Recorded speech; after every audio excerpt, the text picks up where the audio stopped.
Hello, everyone, and welcome to another episode of GDDV 501 Lighting and Rendering. My name is Kasanis. Guys, we are moving along pretty well. We have moved into what would be considered week 4 as far as this course is concerned. And we're doing really well. We're actually doing a really good job. We've already covered the idea of cinematography. We've covered the idea of the real world camera. We explored the real world camera, so my students are now producing good images, I hope. We talked about the idea of shot composition in the last several videos. There was a lot there. Shot composition in general is about what's within your frame. Today we're going to talk about the idea of framing. There's a lot that can go into this. Particularly today, we're going to talk about the idea of wide shots. All right, let's get started. When we talk about film or any type of moving image, that product is made up of a number of images, and each of those images are called a frame.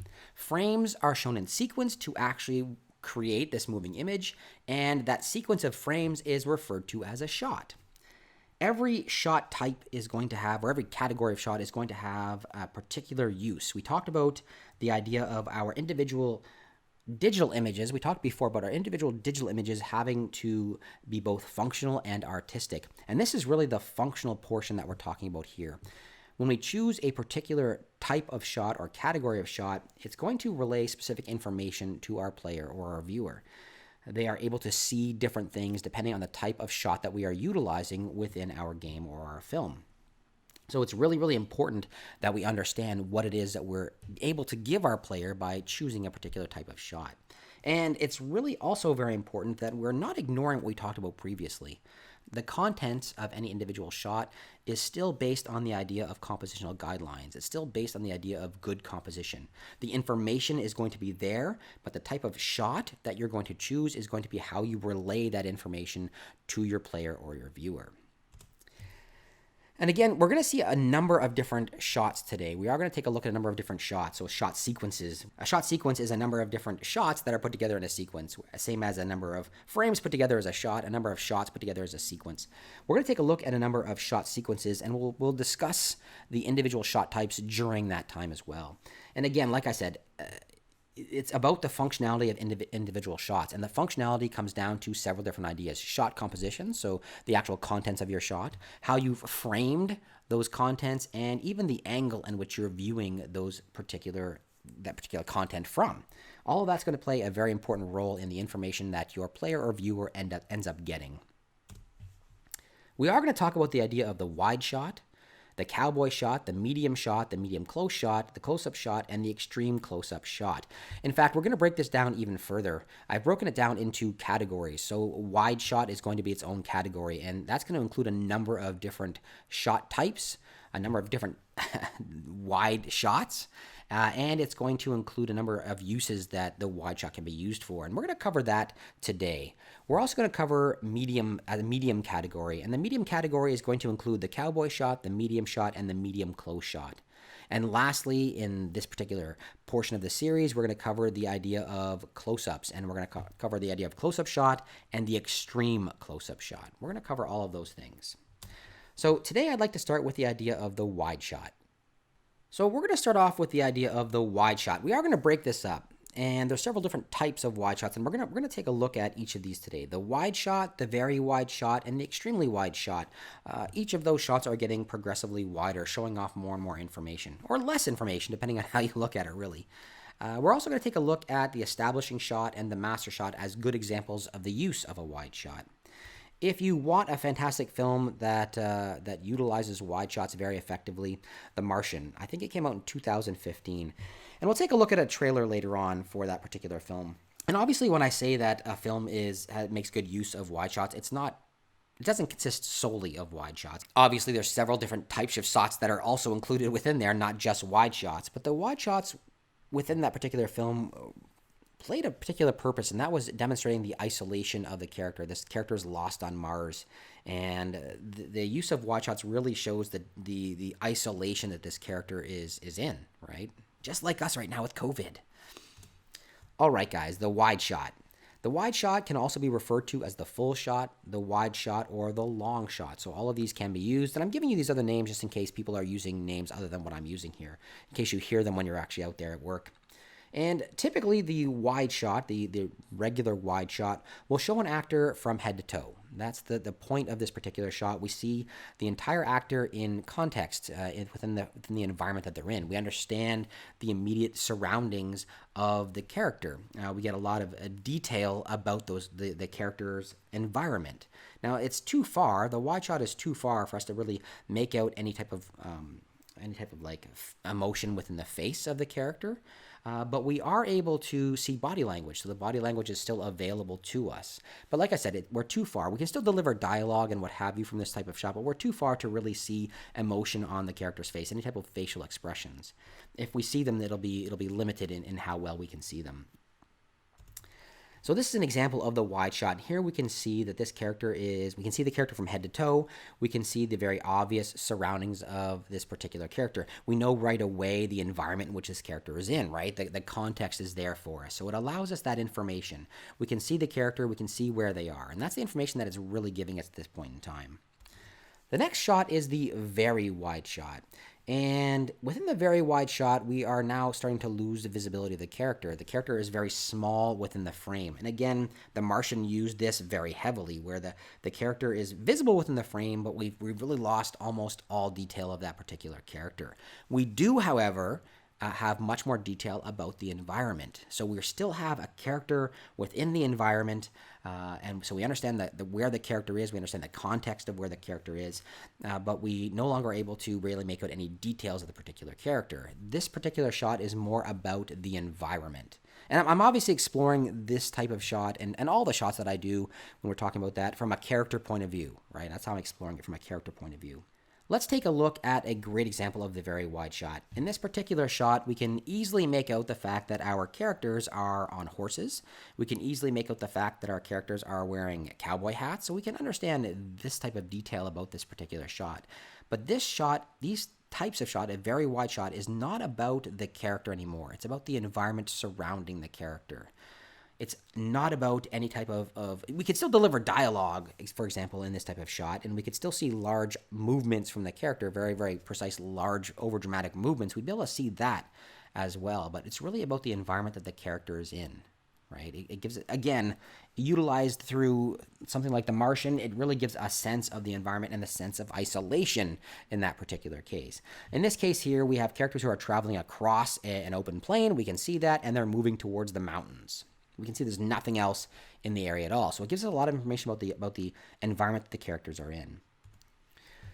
Now, let's move into the last of the category, the extremely wide shot. And in this particular type of shot, the character is really lost. The character is lost almost entirely. They play a very insignificant role in this type of shot. What we're really looking at is the situation that the character is in. We're really focusing on the environment that the character is in. And like I said previously, it's not necessarily about about having a single type of shot within your film. Obviously, you wouldn't have a single type of shot all done in extreme shots because you'd never see anything about the character that was in your particular film. But you can move from one shot to the next to kind of create a feeling within your viewer or your player, right? And that's our goal, to create a feeling or viewing or an understanding within our player. So let's take an example. If we've got a character who's walking through a desert and we kind of got this overhead look and we see this character and he's dressed in rags, but we're close enough to the character where we can see the character's entire body.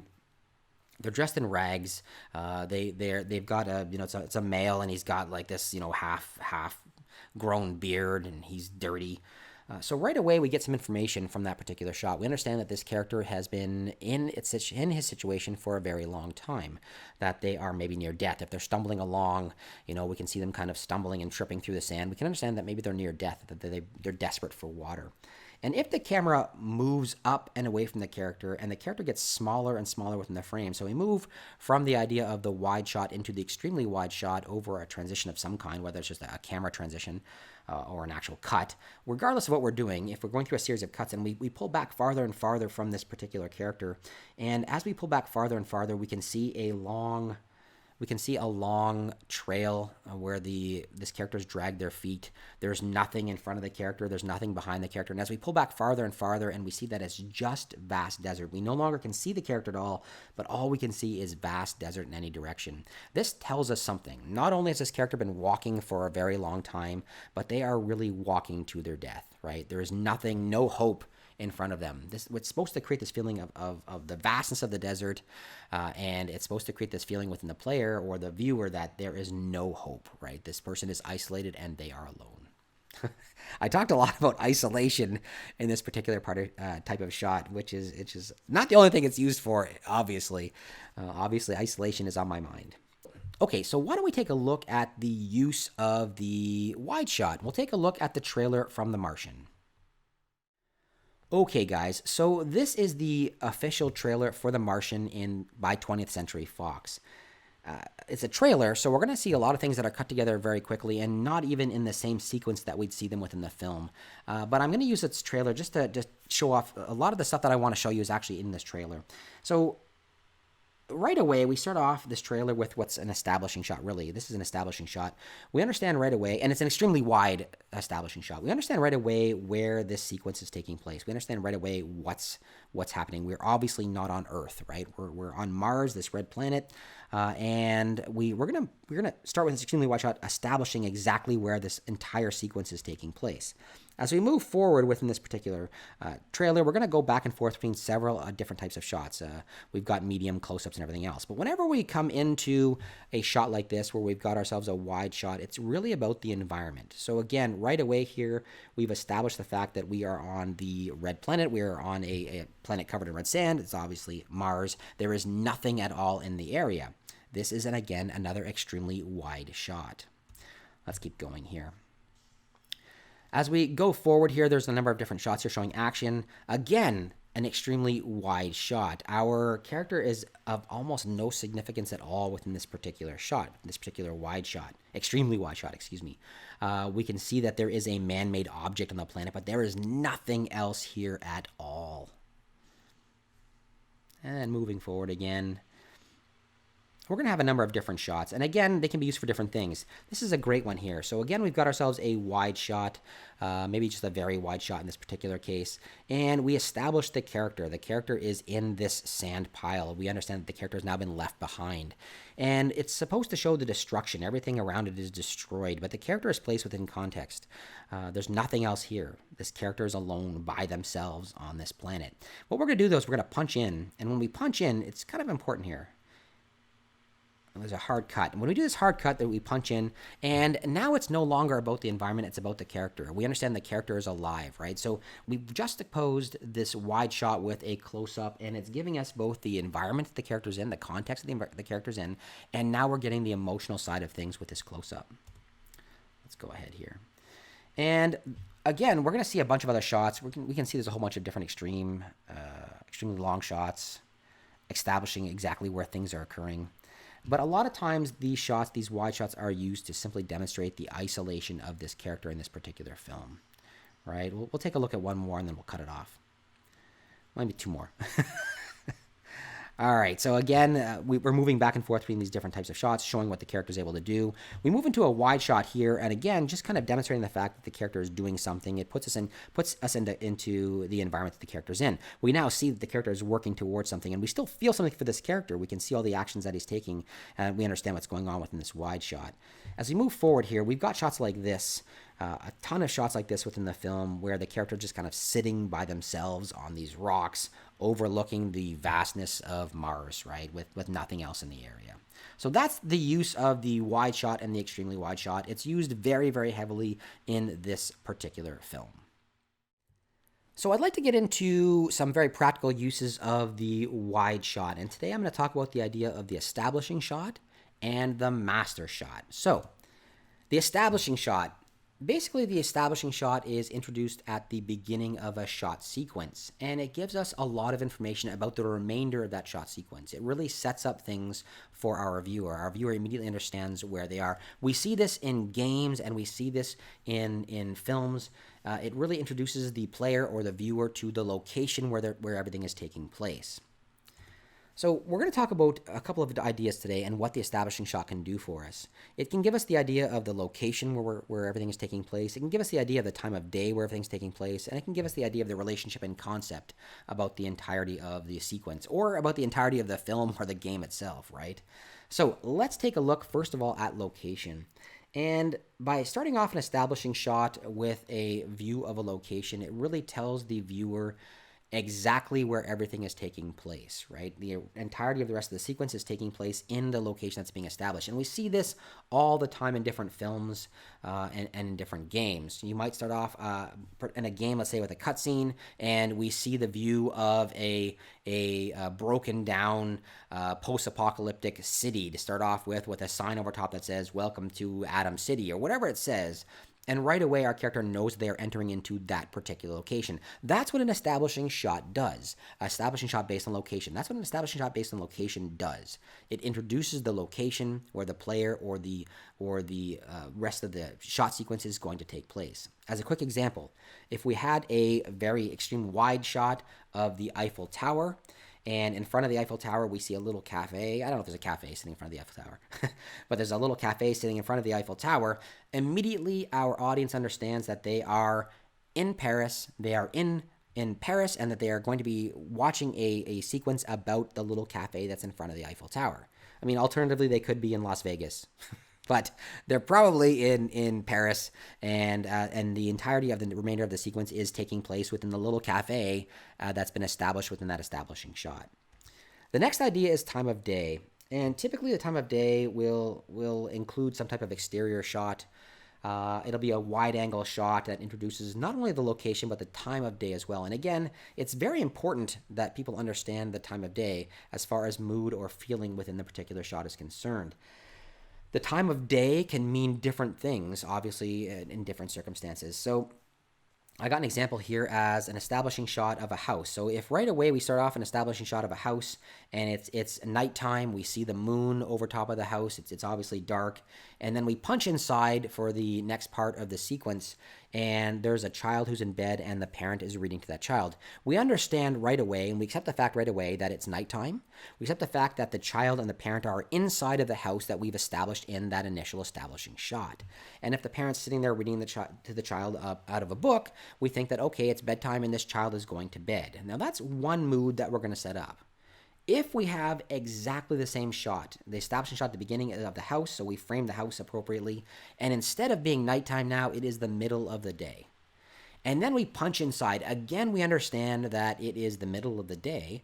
And again, we understand that everything is taking place inside of that house. So we understand that. And again, if we're seeing the same child in the exact same sequence afterwards, the child and the parent's reading a book to the child, suddenly things are different. We're going to start asking ourselves, why is this child going to bed in the middle of the day? Is the child sick? We're going to ask ourselves these things, right? And it's going to set a very, very different mood. It's going to create a very, very different feeling inside of us. So that establishing shot can create the entire mood of the remainder of the sequence. It'll right away set us ready for whatever's to come. The next thing we're talking about is the idea of relationship. And an establishing shot that contains multiple characters within a scene can really establish where those characters are, the locations of those characters, who's with whom, and the relationship of those characters as far as their location is concerned, right? If again we're back in Paris and we've got a long shot of that cafe and we see a table out front in this long shot, a table out front with two people sitting at it and another table with one person sitting at it, when we punch in closer to that two-person for the conversation that's going to occur, we know right away where those people were. We know right away that they are at a table together, and we know right away that there's a third person sitting at a table somewhere else. So if we're flipping back and forth during the sequence between the different characters, we've already established where those characters are, and we understand the relationship as far as their locations are concerned between each other. Something else that an establishing shot can be used for is establishing a particular concept or genre of the remainder of the sequence. So we've got the location, we've got the time of day, we've got relationships between characters, but it can establish the idea of genre as well, right? If we see a character in a gray cloak and a pointy hat being pulled along on a horse and cart, we don't assume that this is a film about space marines, right? We're not going to assume that right away, especially if we've got kind of that background music that sounds fantasy-ish. We're going to assume right away that everything is within a fantasy world. That's exactly what they did in The Lord of the Rings. The establishing shot for the entirety of the film of The Lord of the Rings took place outside of the Shire, with Gandalf coming in with his horse and cart into the Shire. Let's take a look at that. Okay, here is the establishing shot from The Lord of the Rings, and right away we see it is an extremely wide shot. We get a view of the surrounding countryside. There's no city or anything like that in anywhere in the area at all. It's all green, and we see these nice, beautiful green hills. We see this kind of dirt road and this old style wall made out of rock. We can also see a character. Let's hit play here. We can see the character coming in. There we go, being pulled on a horse and cart, character with a gray pointy hat. We also establish right away here, the hobbit holes, or the hobbit homes that we've got here. That's obviously a green screen. There's a green screen there on that door. But we've got ourselves the hobbit hole, right? So we understand right away what type of film this is. This is very obviously a fantasy-based film. It has nothing to do with Space Marines or anything else. We've introduced the character. All the way up to this point here, we're still in a wide shot, right? We're in a very wide shot at this point in time. But we've established everything about the context of this particular film. We see everything within here. We see the fact that we've got a fantasy genre. We see the idea of locations. The remainder of this particular sequence is going to take place in and around the Shire. Everything's going to kind of take place in and around this particular area. We understand the time of day. All of that kind of stuff is associated with this particular establishing shot, right? We are seeing everything that we need to see within this particular shot. So the use of the establishing shot is not as popular as it once was. I'm not saying that's gone. Obviously, there's lots of films that still utilize an establishing shot, lots of TV shows and games that use establishing shots. But some directors now, some modern directors, are doing away with the idea of the establishing shot. It can help move the scene along more quickly, right? Maybe you don't need to have an establishing shot as a wide shot. Maybe you don't need to introduce all those elements, and we can start right away into the action. And a lot of times we actually do that. Having an establishing shot can do things like remove mystery from what's going to occur as well, right? If you've told the audience everything they need to know about a particular shot before you want to, then it can absolutely remove mystery or add details where maybe you didn't want those details to exist. Maybe you wanted your audience to try and figure out what was occurring. An inclusion of that establishing shot can kind of negate that particular effect. So I've talked a lot about the idea of film, and I've mentioned games a few times, but let's go back to games here, because that's really what this course is about. Is there a reason for an establishing shot with games? Is there a purpose behind an establishing shot within games?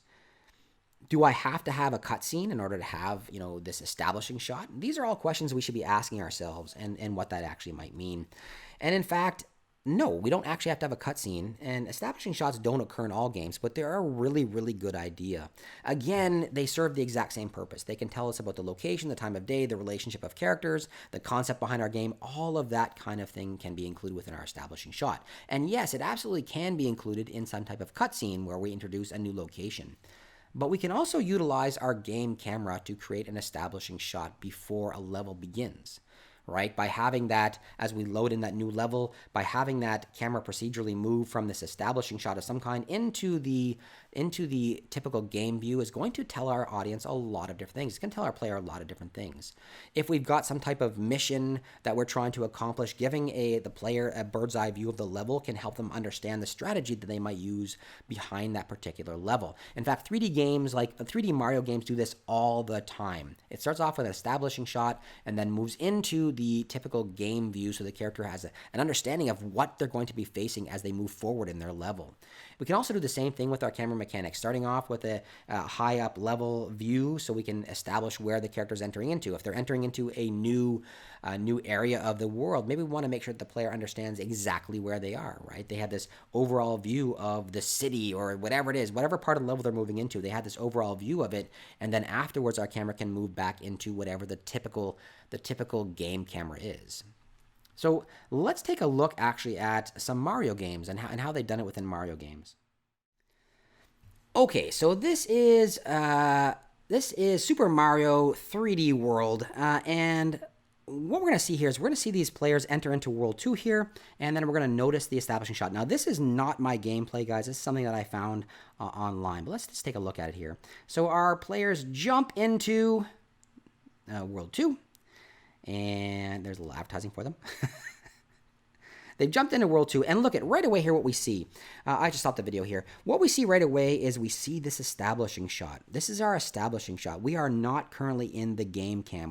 The game camera is going to procedurally move into an appropriate position afterwards, but right now what we're seeing is the establishing shot for this particular level.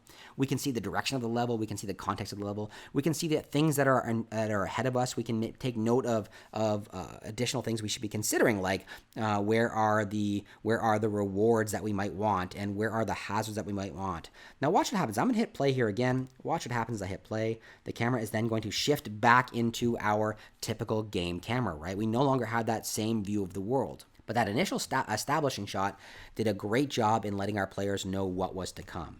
And now we're in our regular old game camera. Our regular old game camera. All right, let's see if I can rewind that and take one more fast look at it. Hit play again.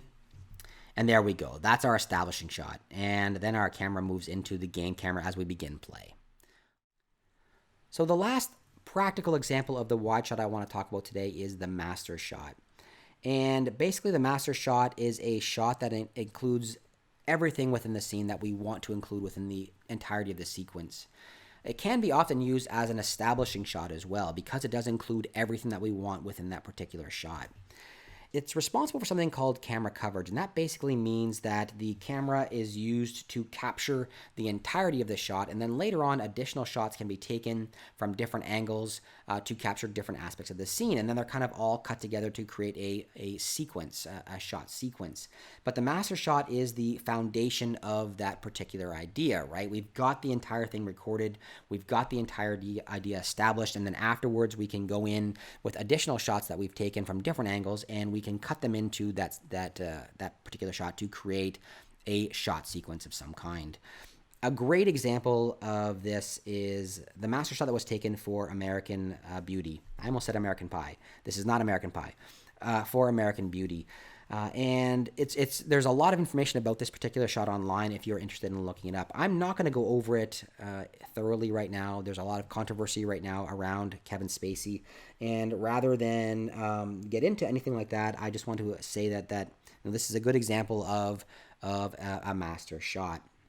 What we see within this particular frame is what the master shot consisted of. We can see exactly where each of the characters are. We've established exactly where they are in relation to each other, where they are as far as their location within the world.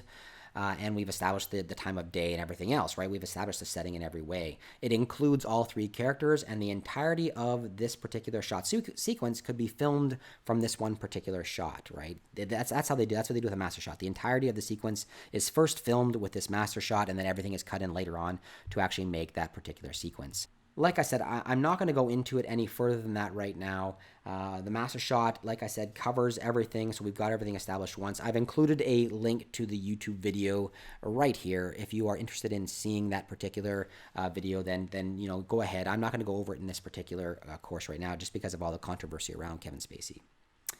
All right, guys. So you might ask yourself, well, that's great for a film. Why would I ever need to do that within my game? I don't need a master shot within my game.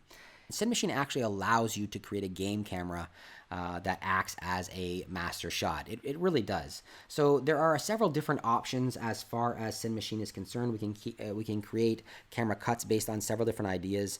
The state-driven cameras or the clear shots will allow us to cut into what's considered really the main camera that we're utilizing for our game. That main camera that we're using for our game, that main game camera, is really your master shot. But utilizing Cinemachine, and we'll talk about this in much more detail in the second half of this course, utilizing Cinemachine can allow us to cut in during certain events. So a state-driven camera, as an example within Cinemachine, allows us to shift a camera to a particular location or switch to a different camera in a particular location based on animation states that occur. So if your character has a cheering animation, yay, maybe the camera will cut from the original game camera into a close-up of the character cheering, as an example, right?